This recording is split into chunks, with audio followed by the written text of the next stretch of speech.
ये क्वेश्चन देखिए प्यारे बच्चों, बहुत इंपॉर्टेंट क्वेश्चन है। परीक्षा में ऐसे क्वेश्चन देते हैं टिपिकल, बहुत आसान रहता है लेकिन देखने में बहुत कठिन रहता है। देखिए क्वेश्चन क्या कह रहा है, यदि tan theta plus cot theta बराबर 13 हो तो 8 tan स्क्वायर ए प्लस 8 cot स्क्वायर ए का मान क्या होगा। ये क्वेश्चन 4 नंबर में भी आ सकता है और 2 नंबर में भी। इसको एक बार जरूर देखना।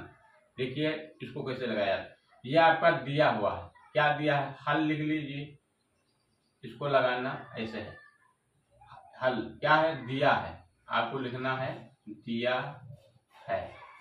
ठीक, क्या दिया है, ये आपका दिया है tan theta plus cot theta बराबर 13। ये आपका दिया है, हमको बताना है इतना का मान क्या होगा।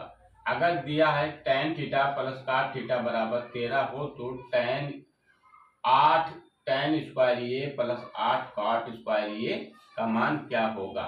ठीक, अब का आपको दिया है, अब हम इसी से लगाएंगे। ये आपका है, दोनों पक्षों में क्या करेंगे हम, दोनों पक्षों में वर्ग करने पर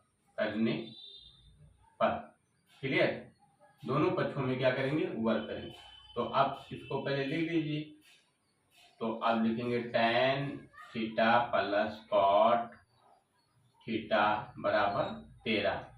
अब हम लिख दिया है यहाँ पे दोनों पक्षों में वर्ग करने पर, तो क्या करना है, वर्ग कर लीजिए। ठीक, यानी स्क्वायर कर लीजिए।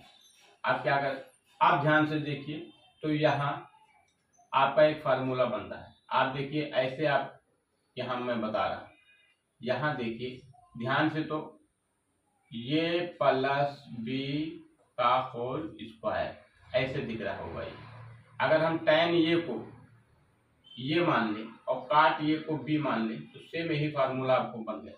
ठीक, तो इसका बराबर क्या होता है, इसका होता है ये का स्क्वायर प्लस बी का स्क्वायर प्लस 2 इंटू ये बी। क्लियर, तो अगर हम ये बराबर देखो माना, या ये बराबर tan मान लिया, tan ये, और b बराबर मान लिया cot ये।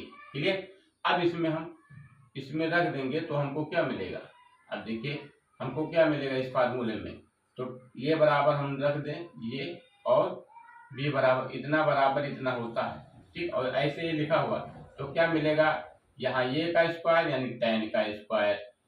क्लियर, फिर यहाँ प्लस b का यानी cot का स्क्वायर। क्लियर, प्लस 2 तो प्लस 2, यहाँ ये है तो tan ये। ठीक, और यहाँ क्या है, b है तो cot ये। क्लियर, अब देखिए इतना आ गया, तो इतना बराबर हम इतना ले सकता हूँ। तो लिख दीजिए, इसको खोलोगे ऐसे खोल लीजिए, मान लीजिए ये है ये भी है, तो ये हो जाएगा tan स्क्वायर ये प्लस cot यानी b का स्क्वायर ये। ठीक, यहाँ ये लिख रहा हूँ, यहाँ थीटा है, थोड़ा चेंज कर दीजिए इसको, यहाँ थीटा ही लिख दीजिए आप भी, यहाँ थीटा कर दीजिए इसको, plus 2 tan theta into cot theta, और यहाँ बराबर 13 का स्क्वायर करोगे तो 169 मिलेगा। ये तो क्लियर है, 13 करेंगे 169। अब देखिए tan square theta plus cot square theta, तो इसको ऐसे रखिए tan square theta plus cot square theta, और यहाँ देखिए 2 है। ये कि tan theta into cot theta बराबर क्या होता है, आप कहोगे tan थीटा बराबर tan थीटा, देखिए tan theta into cot theta बराबर होता है 1। आप कहोगे 1 कैसे होता, तो tan थीटा बराबर क्या होता है, 1/cot ये, तो यहाँ tan थीटा बराबर क्या होता है, 1/cot ये। अगर इसको हम गुणा कर दें तो क्या मिलेगा, tan theta into cot theta बराबर 1, तो इतना बराबर 1, तो इतना बराबर क्या हो जाएगा 1, तो यहाँ गुणे में क्या हो जाएगा, गुणे में 1 हो जाएगा और बराबर 169।